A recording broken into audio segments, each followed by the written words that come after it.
You know, when you look at what's bringing down a lot of cities, it's big unions and big bills, and a lot of that happens to be around public safety. But, you know, my feeling of public safety certainly goes deeper than just the police. That's the end. Public safety starts in the middle. Public safety starts with education. Public safety starts with health. Public safety starts with children, youth, and their families, and recreation, and museums. That's where it starts. By the time they get to the police, we have failed them. Well, you know, about our budget, it's $6 billion, but there's only $1 billion or so of that that's really discretionary. And when you consider that the Department of Public Health is probably over half of that discretionary spending, then they certainly have been hit hard. And our Department of Public Health is just that. They deal with the health of the citizens of San Francisco, and certainly with the poor. And so they have been pretty hard hit. And that's kind of where we try to go back to. Children, youth, and their families, not as much, because, you know, they do have a fund, the Children's Fund, that helps them out. So I would say basically our public health department, they've been effective in certainly advocating. And I think they've been effective in getting money back. Now, I don't think debate hurts anybody.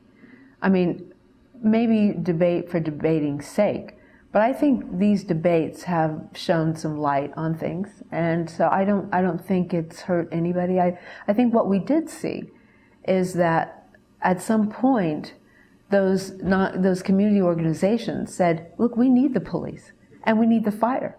And in a lot of instances, we partner and we work together. And so I think that's something that we heard. Well, it depends on how they're used. I mean, I think if we did not have that process, and we just kind of, maybe this 2-year budget will help us prioritize better and talk about things. But the add-back process has really changed. When I think the first year we did the change, I was chair, and what we try to do is not be specific on organizations, but departments. And I think that's a better way to do it. I think there needs to be a check and balance. I think there needs to be a discussion on mid-year cuts. I think there needs to be more dialogue. As far as more power, I think the board really has some power. If you decide on discussing, and maybe there needs to be a better process so that we could have the debate and the discussion. Last night, again, that was Tuesday at the board meeting, I think John Avalos put some things forward after discussing with the mayor that could give more dialogue about mid-year cuts, that the board could have an opportunity to understand, all right, this is a number we need to cut. What we're going to do is look at maybe some changes that we may make in priorities. Well, yesterday, with what John Avalos put forward, it seems as if it were a recommendation, and also some commonality between the mayor and the board, so that they both came to the conclusion that yes, this would be helpful. I don't know that it is in stone, and because that would be in a charter amendment, because at this point the mayor can make those decisions. And so I think it was an agreement that was reached and put in writing, and that will go forward with the budget. You know, we've never had really a budget like this. It's never really been this bad.